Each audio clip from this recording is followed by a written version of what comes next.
All right, how is everyone doing today? Welcome to my channel.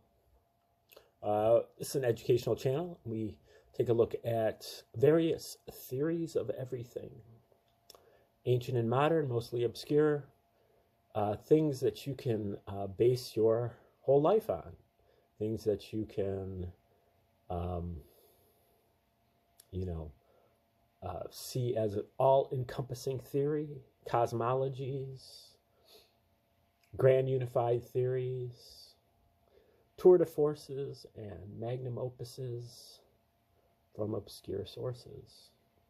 And we hope this, edifies you in terms of your awakening to 5D consciousness, your formation of a holistic worldview, your quest for better spiritual, mental, and physical health, including freedom and sovereignty, and also for your paradigm shifting. Today is our 25th video that we've done on the book called The Dead Sea Scrolls Deception. And the title by Bagent and Lee, and the title is a little bit misleading because I've had a couple commenters saying, oh no, the Dead Sea Scrolls are not a deception. Well, that's not what the book's saying, and that's not what I'm saying. I maintain a very small possibility, or at least an open mind to the fact that the Dead Sea Scrolls are a deception. But I'm looking, the book is looking really at the sorting and the dissemination of the Dead Sea Scrolls after they were discovered. They were discovered in 1947 to start with, but they kept discovering them in different caves. In Qumran, outside of Qumran, which is about 20 miles from Jerusalem. And from 1947 to 1956, they unearthed like 800, at least fragments of 800 different books, including every book, or at least works, I would say, including every book of the New Testament except for Esther, and like 30 copies of the Psalms and 20 copies of Genesis. But then there's also a lot of other material there, which they call sectarian material, related to the sects that basically stayed in Qumran, the sect of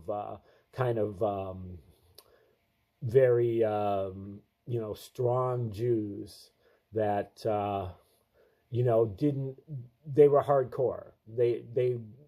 They were reacting against the softening up of the Jews, especially since the Hellenization, the influence of the Greeks and the Romans, called the Kittim. And a lot of this sectarian material is highly explosive, because even though this is a sect of Jews from the 2nd and 1st century BC, possibly, but most likely the 1st century AD, they spoke in a language that is very familiar, especially to people who have read the New Testament. They use a lot of the same terms, a lot of the same jargon, a lot of the same ideas. And so that has to be explained. And unfortunately, there was an international team of scholars that was appointed to, sort out all this material, translate it, and give it back to the public. And they were mostly Catholic priests. And somewhere along the way, they discovered some stuff that they didn't want to get out there. Something that went against their beliefs or went against their preferences, and they just started sitting on the documents and not publishing them, publishing kind of diversionary material, and lo and behold, 35 years later, they haven't really published much of anything to speak of. This is as of 1991. That's a little before that was when Robert Eisenman and Herschel Shanks and some other people entered the scene and pretty much started demanding to see these things, and got, in particular, the Israeli government involved, even though that these texts were technically discovered before the formation of Israel, and they're on the Transjordan. They were on the Jordanian side of the boundary, but then eventually the Six-Day War gave that land, that territory to Israel. So, that's kind of all kind of a backdrop. The Israelis didn't really see these as priorities because they were trying to establish their nation, and the Roman Catholics didn't see it as a priority because they were embarrassing findings for them, and findings that went against what they taught. And so there was no real huge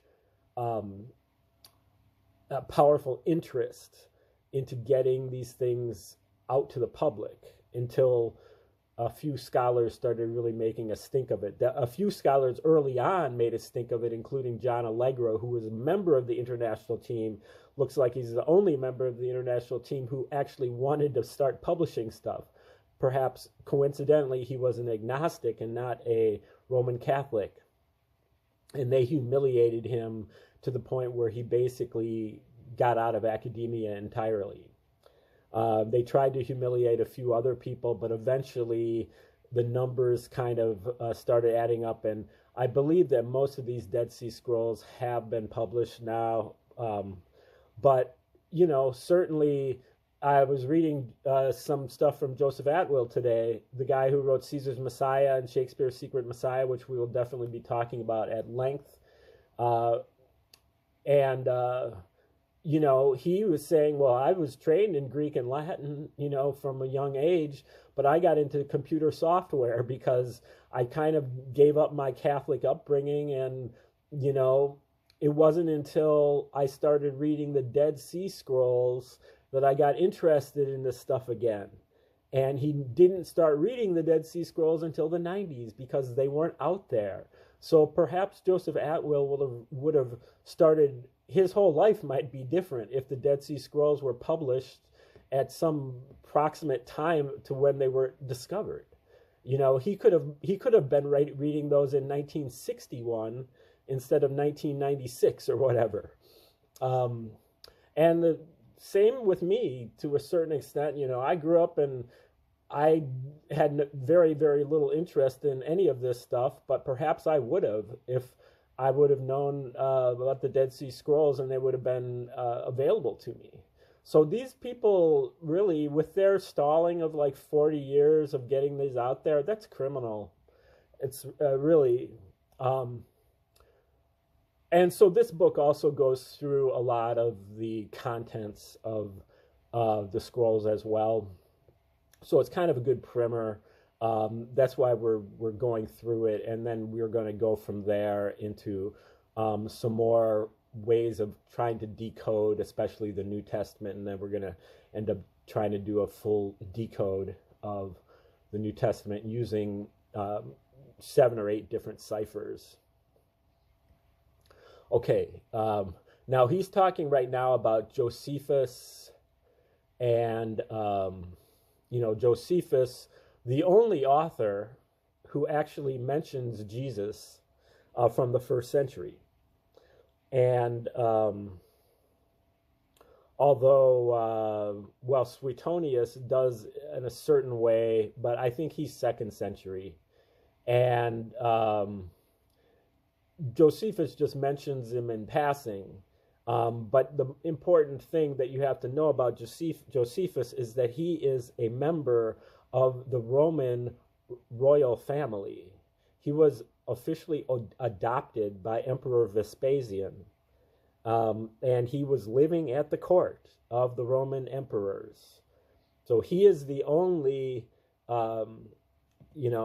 really Josephus and the New Testament are really the only documents that are available from the 1st century that talk about this history, because the Romans censored all the other stuff. That's another reason why the Dead Sea Scrolls are an extremely important document, because they actually give a relatively independent account of what's going on, but you kind of have to decode their language, which I think Robert Eisenman probably does more than anybody else's. I'm going to take a look at his a couple of his books. I've seen some interviews, but I know he has one short book, but he has a couple like 1,100 page ones or whatever.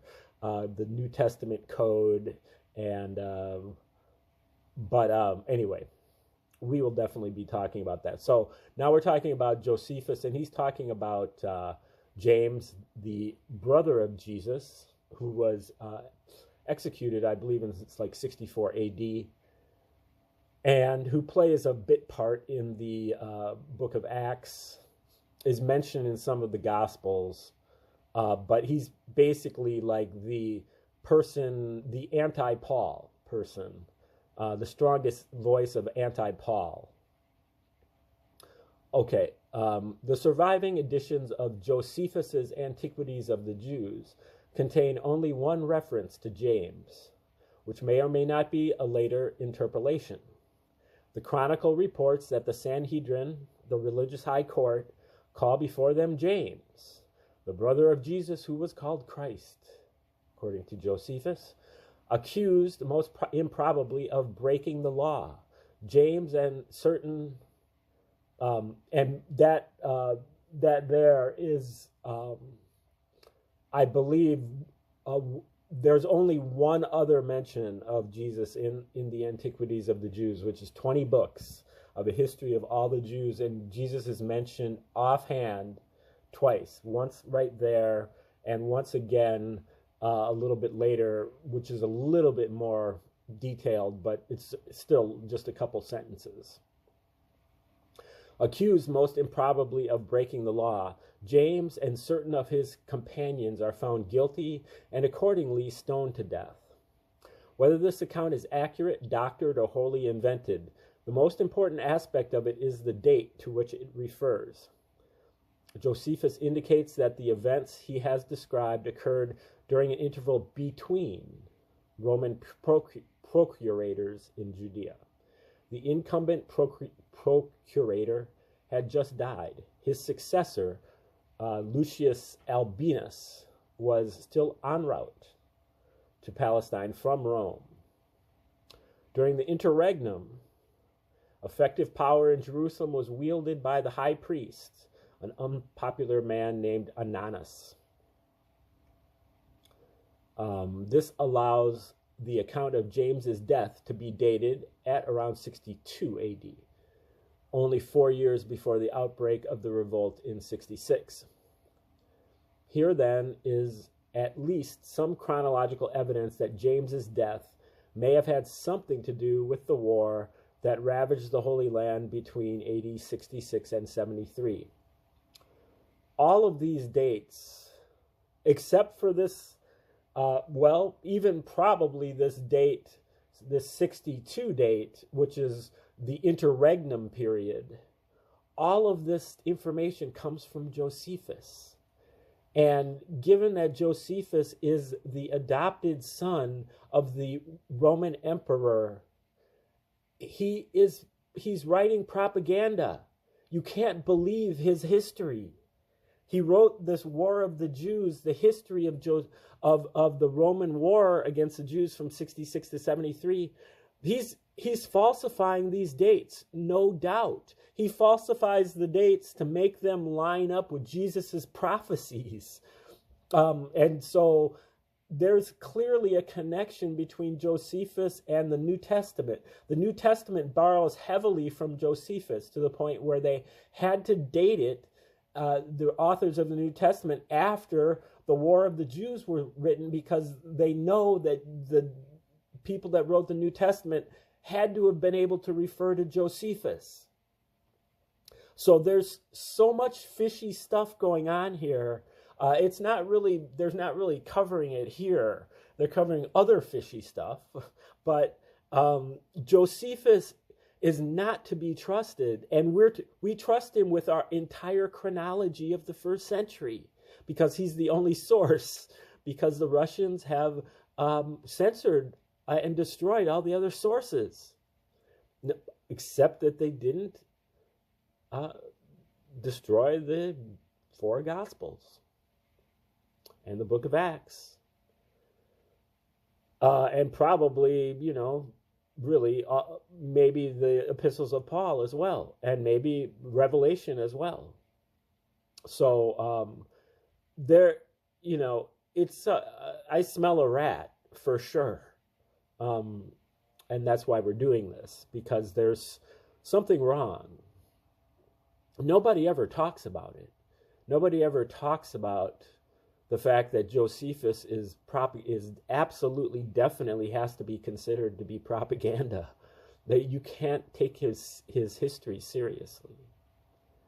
He's right. He's the adopted son of the Roman emperor. The winners write the history. Okay, perhaps the major source is Eusebius, 4th century bishop of Caesarea, the Roman capital of Judea, and author of one of the most important early church histories.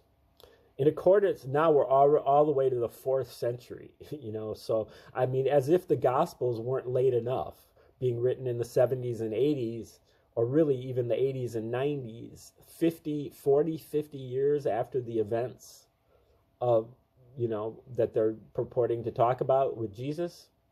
So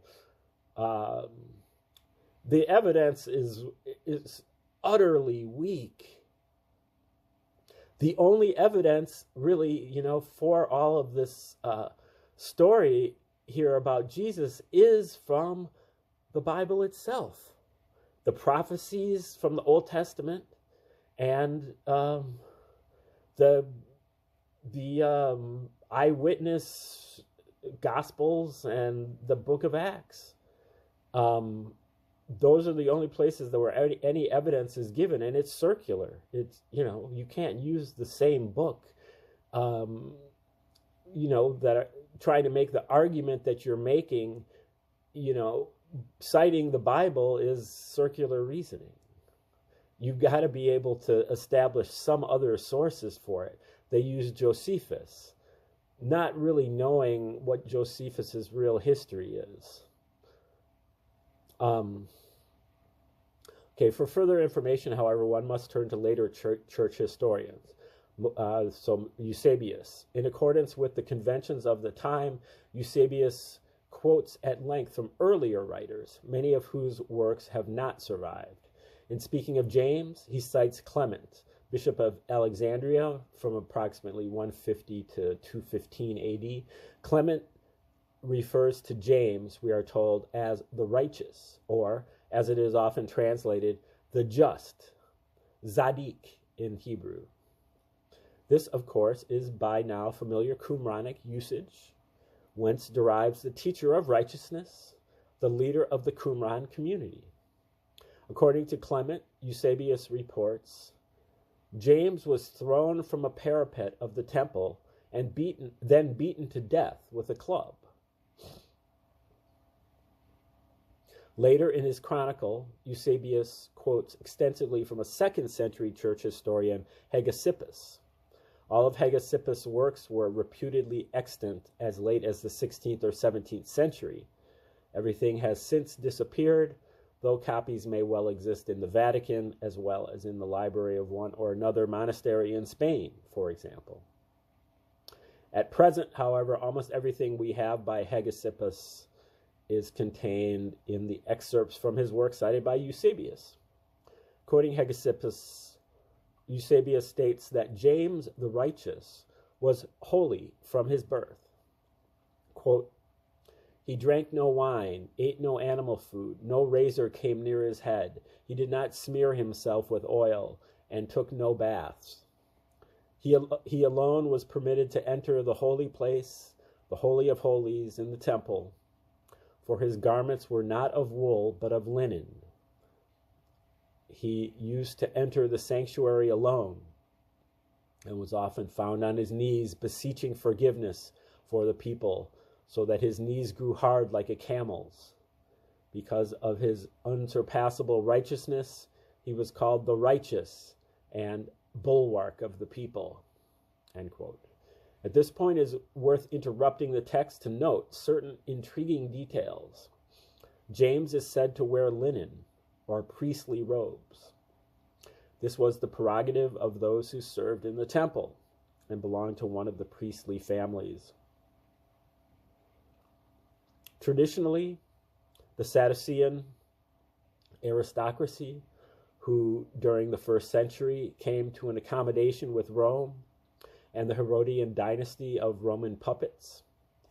Again, Eisenman points out, Epiphanius, another church historian, speaks of James wearing the mitre of the high priest.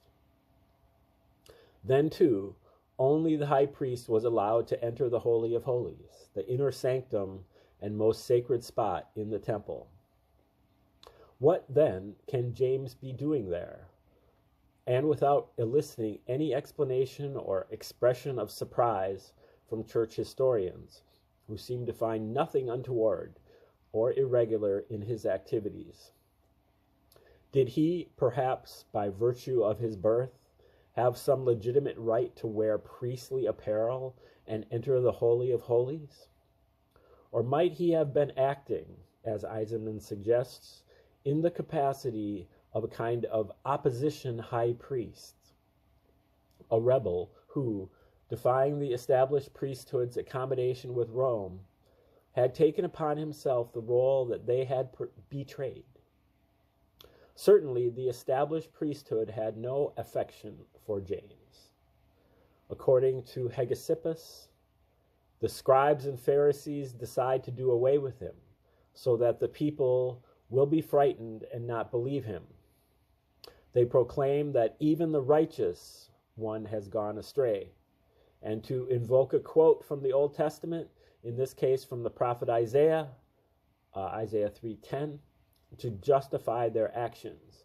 They note that Isaiah has prophesied the death of the righteous one.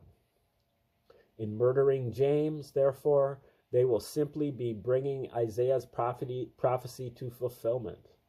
But also in using this quote from Isaiah, they are following a technique employed in both the Dead Sea Scrolls and the New Testament. Eisenman points out that just as this quote is used in order to describe the death of James, so the Qumran community employs similar righteousness passages from the New Testament in order to describe the death of the teacher of righteousness. Eusebius goes on to describe the death of James in the following manner. Quote, "So they went up and threw down the righteous one. They said to each other, 'Let us stone James, the righteous,' and begin to stone him, and in spite of his fall, he was still alive. While they pelted him with stones, a member of a particular priestly family called out, 'Stop, what are you doing?' Then one of them, a fuller, took the club which he used to beat clothes and brought it down on the head of the righteous one. This was his martyrdom immediately after this Vespasian began to besiege them." Vespasian, who became emperor in AD 69, commanded the Roman army that invaded Judea to put down the revolt of AD 66. Here again, then, is a chronological connection between James's death and the revolt. But Eusebius goes further.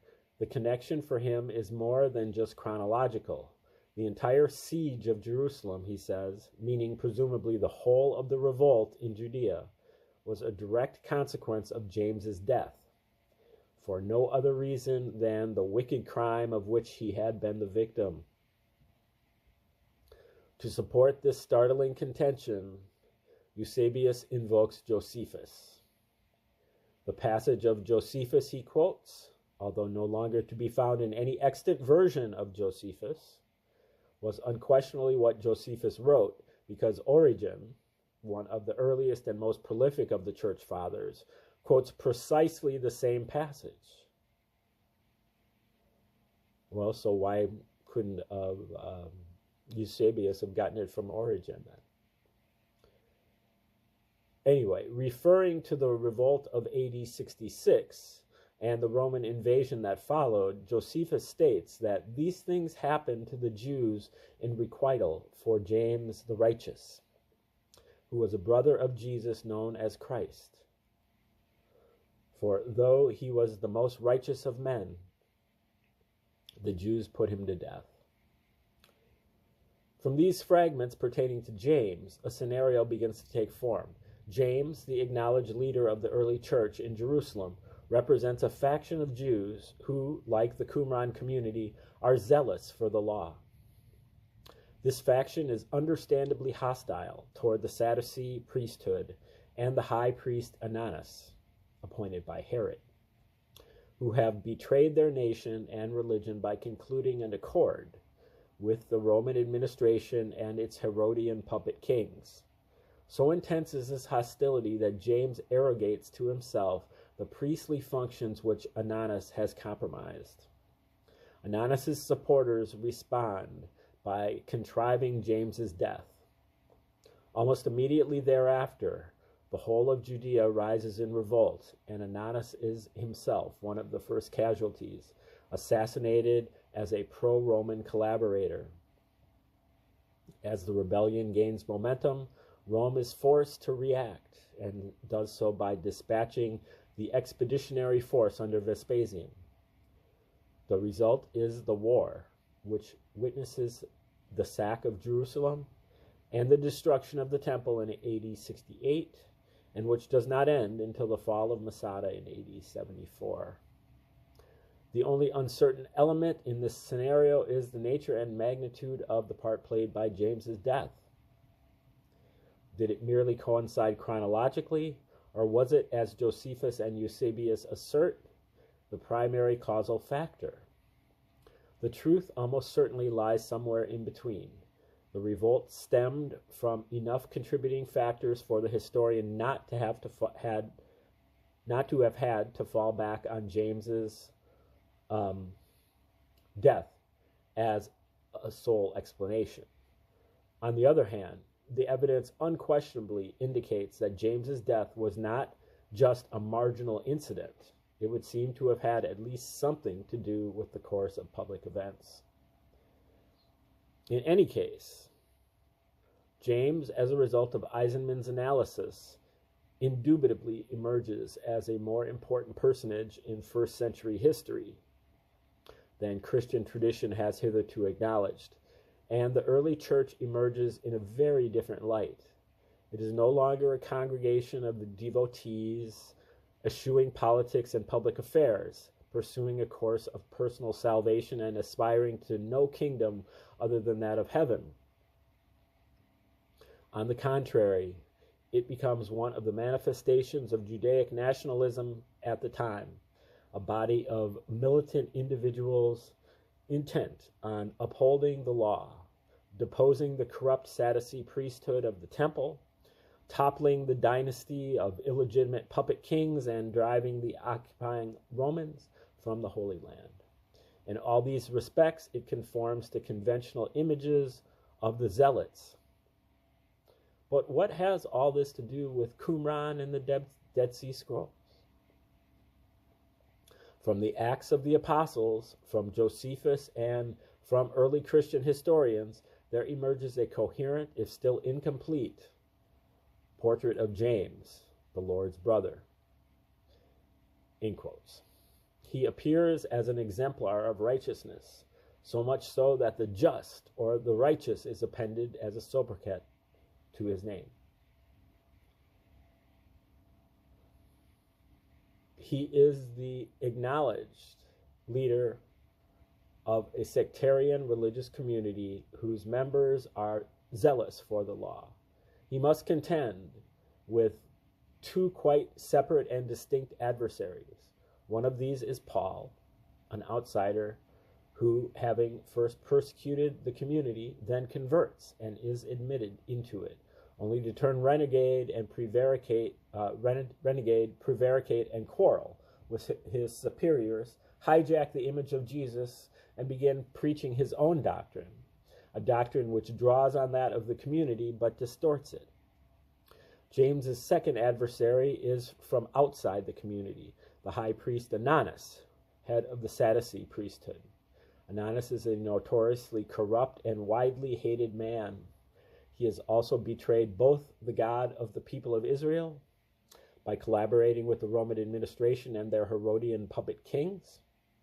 James publicly challenges Ananus and eventually meets his death at the hands of Ananus's minions. But Ananus will shortly be assassinated in turn. All of this takes place against a backdrop of increasing social and political unrest and the impending invasion of a foreign army. With this scenario in mind, Eisenman turned to the Dead Sea Scrolls, and particularly the Habakkuk commentary. When the fragmentary details of the Qumran text had been assembled into a coherent sequence, what emerged was something extraordinarily similar to the Chronicle of Acts, Josephus, and early Christian historians. The scrolls told their own story, at the center of which was a single protagonist, the teacher of righteousness, an exemplar of the same virtues associated with James. Like James, the teacher was the acknowledged leader of a sectarian religious community whose members were zealous for the law. And like James, the teacher had to contend with two quite separate and distinct adversaries. Okay, we might go back and read over this paragraph again tomorrow when we return. Now, I have to go with this working hypothesis. If he's saying that the Habakkuk commentary of the Dead Sea Scrolls is remarkably similar to the Chronicle of Acts and the Chronicle of Josephus and early Christian historians, I would reject that. That's just basically coming from Josephus or some other Roman Catholic source or Roman source. So, I'm just guessing that Josephus copied the Dead Sea Scrolls and Acts copied the Dead Sea Scrolls, or Josephus, or one of the other. But they're both coming from the Dead Sea Scrolls, but Josephus is a propagandist, and so he's going to use the story, but he's going to include, other things to make it more of a pro-Roman slant. Because, again, Josephus is the adopted son of Emperor Vespasian, and he's living at the court of Rome this whole time. How the Christians actually believe what he says just blows me away. But it's mainly because they don't know what he says. They just know that